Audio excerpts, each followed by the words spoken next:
Welcome to the When It Matters podcast, brought to you by Kirkwood Bank and Trust. This podcast provides in-depth interviews with business owners and banking experts about how to better your financial health and be prepared for the moments that matter. I'm Shelley, branch manager and loan officer at Kirkwood Bank and Trust. Today's guest is Carrie Grosz from Carrie's Kids. Welcome, Carrie, and thank you for joining me today. I recommended you for our podcast because I feel there's a lot of people in the community that may not be aware of Carrie's Kids and may not know the wonderful service you offer to our teens and children in the community. Oh my gosh, thank you so much. It's always a pleasure to be with you, Shelley. Can you tell us a little bit about Carrie's Kids and how long you've been working with Carrie's Kids? Carrie's Kids started in 2005, and it all started, I was working with children and teens that were homeless and down on their luck, and we needed simple things like a hairdryer, a pair of snow boots. And so Trinity Lutheran Church, out of 30 Days of Community, adopted us and started giving us the things that we needed. And from there, we just kept growing. And it has just been amazing to see how the community out here connects with what we do and helps us help other people. Carrie's Kids' focus is on children and teens that are homeless or at risk. And we like to build their life and social skills, and we do that through programs and events, clubs, and anything else that we can do to help them. What's the most rewarding part of your job? Oh my goodness, there's just so many pieces to it. I would say my strength-based volunteers that are like family. Mm-hmm. Some of them have been with me since 2005, and they still are dedicated to what we do. I would say working with children and teens and just watching them grow. I mean, when you think about some of the kids I worked with 15 years ago and they're still in my life, it is just an empowering opportunity to be just that little blip in their life, to see how well they've turned their life around or grew from their experience. It's exciting. And I would say also working with community members, whether it be like you at the bank, mm-hmm. You're always very pleasant, or even with the bikers, like the Freedom Riders, mm-hmm. when they sponsor us. So it's like, I like the fact that we can see full aspects of the community coming together to invest in our upcoming generations. And I'm assuming the impact you've made on some of the kids that you've helped throughout the years and seen where they've grown to is rewarding. Yeah, I don't know. Like, there's so many cool things. Like, I had a young boy who was in a lot of trouble, and that was like 6 years ago, and he's come out of it. And then this year, I had a young lady that needed to learn how to drive. And so he came back to teach her how to drive. And you're like, oh my God, like, how amazing is that? So yeah, there's lots of things. So then they began to help you mm-hmm. with Carrie's Kids. Oh yeah, that's absolutely. Awesome. So I understand that Carrie's Kids is a 501c3. What types of financial challenges have you had to face with being a 501c3 nonprofit? Oh, that is such an incredible and beautiful question all at the same time. We're based on donations, mm-hmm. and we're privately funded. We don't write grants. We're not funded by United Way. We're just funded by individual donors, mm-hmm. and we are staffed by volunteers. So our biggest financial burden is like our building and the things that we need to give away. And like right now, we're working on getting a new parking lot, mm-hmm. as you know. And I think what's hard is we debated on doing a fundraiser, which is something Carrie's Kids has never done. Mm-hmm. We have never hosted a fundraiser. And so that would be a whole new phenomenon for us because we don't have the staff and we don't have the availability to give that to somebody else to take on for us. And so what we've done is we're looking at finding other avenues to make that happen. And but we have to have a new parking lot for safety reasons.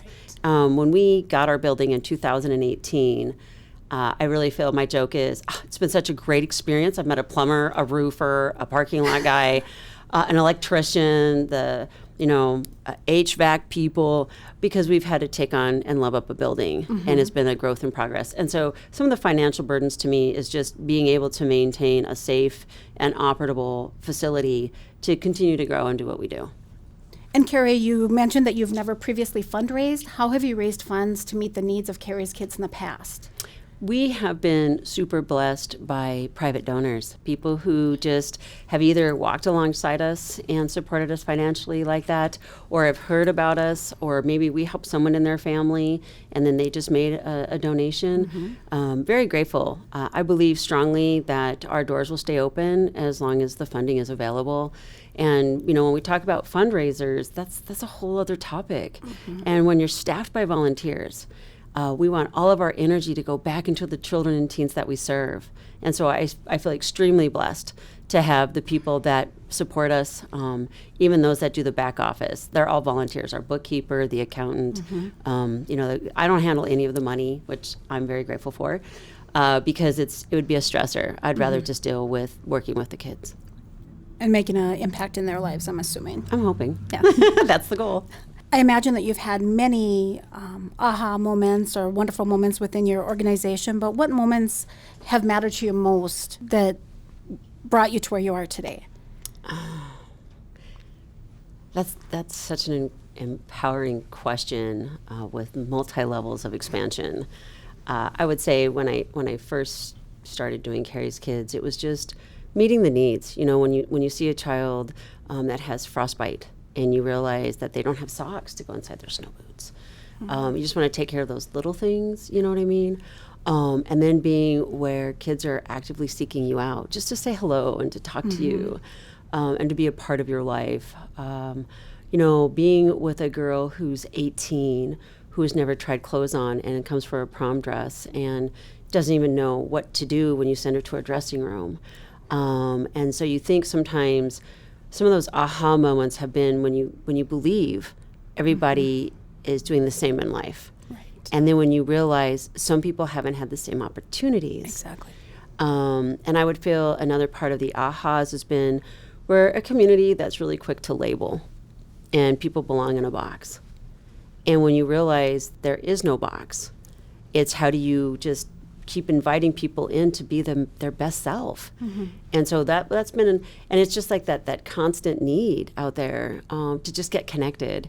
And as social media becomes more of an influential resource, I see our clients are growing in the need and the hunger for connection, for communication, for real face-to-face. And so my joke is we're going to do original FaceTime. Yeah, that's just how we grow up. And I know we have a lot of different ways to connect, but that's essential. And so when you talk about what matters, I think even in obtaining the building, it was the power to do more. It's being able to invite kids into a safe space where they can go to the library or hang out in the Lego room or play in the gym or go to the art room or have a hot meal in the kitchen. I think it's just being able to multitask and to just provide those opportunities. At the same time, we've been having a lot of the kids that we have served and their families come back to volunteer. Like nothing is cooler than when you have a mom come in and make Indian fry bread to feed all of your kids. You're like, this is legit, all right? And so I don't know, it's like those big aha moments, I think they happen every day to just reassure you you're on the right track and that this is important. And most definitely. And I appreciate that. Obviously, Carrie's Kids has had an impact on hundreds, maybe thousands of children and teens in the community. What are some of the needs of Carrie's Kids and how can the community assist you? You ask some of the best questions. Every day is a new adventure. And as we're finishing up our back to school, we need boys' clothes. My joke is whenever I see a boy that's dressed, I'm very grateful because we run out of boys' clothes continually. And we're talking just simple shorts, pants, hoodies, T-shirts. We don't get them in. For our girls, this year we've missed out on little girls' clothes size 12. We've got size 10 abundantly. And so we're kind of like, was there a growth spurt and everybody missed size 12 or are they still hanging in size 12? And so we always need kids' clothes, elementary kids' clothes particularly, as well as teenage boys' clothes. And we'll take those all year long. We do prom dresses. Those are always essential. This year prom was different for us. I'm thinking it was for the whole community. But that's a very important event that we do host. And then we do winter coats and snow pants, snow boots. Those are essential here in North Dakota. We also need tennis shoes. And tennis shoes are important to us because you have to get points for participating in gym. But a lot of the kids that we see in our building walk everywhere they go, ride bike, skateboard. We're really excited about their sports enthusiasm to be in the outdoors. So tennis shoes are important. Sandals are cute, but tennis shoes are important. Practical. And backpacks, especially now with the new requirements in the schools, getting in different backpacks. And so those are a lot of things that we do need on a constant, continual basis, and we take those all year. And we do jewelry, to help kids out with prom. And we host a Christmas shop. So trinkets for mom and dad are always handy because in our Christmas shop, we allow kids to come in and shop for themselves and everybody they live with. And we do that because we want kids to get in the spirit of giving, but also thinking of others. And what does that look like? And how do they manage it? And then, like, we always need monetary donations, and that's just like even for our parking lot. Or you have a kid that has like a special skin need, where they have eczema or they need a special lotion. And sometimes even helping people treat things like bed bugs and head lice. You kind of need different, you don't keep those resources on hand because they come with an expiration date. Right. And so it's just being individualistic on how we're going to care for other people. You don't want to wear a house full of things you don't need. Right. And so monetary donations are always appreciated.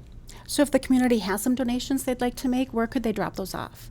Our donation site is Superior Silkscreen at 1030 South 18th Street, and it's Monday through Friday from 9 a.m. to 4 p.m. And people always ask me why we have a separate drop-off site, and that's just because I have kids in my building all the time, and if you brought in something really cool, they might want some, but if you only brought enough in for 2 kids, and I have 9 kids in my building, then it's just a little bit more of a rough thing to handle, so it's always better to have those off-site so we can make sure we have enough for everybody. Where can people connect and learn more about Carrie's Kids? Well, we have a website, www.carrieskids.com, and we have a minor presence on social media. We do have an Instagram account as well as a Facebook. Thank you for joining me today, Carrie. I always love being in your presence, Shelley. You make my day. And you mine. Thank you. Thank you for everything you do for the community. Well, it takes a community, and I really want people to see that, and it starts with them. Like, if anyone wants to know anything I want to say to anybody today, it's like, especially during this pandemic, how have you reached out to care for somebody? Have you called them? Have you heard their voice? Have you asked them how they're doing? Have you dropped off a hot meal at grandma's house? Have you checked in on somebody that you haven't heard from in a while? I think mental health is a huge concern, especially in what I call the era of silence. And you have some people who don't have the means to get around. And so what does that look like? And so right now, if anyone wanted to do anything after our precious time together, I'd want them to find 5 people they can connect with right now and just wish them a great day, because that's essential. And, we're not going to have things in our community if we don't have people. People are important. Thank you, Carrie. You bet. Thanks for listening to this episode of the When It Matters podcast. Subscribe for new episodes and connect with us online at Kirkwood Bank and Trust on Facebook, YouTube, Instagram, and LinkedIn. And for more information or to speak with one of our financial experts, visit kirkwoodbank.com. Kirkwood Bank and Trust, member FDIC, equal housing lender.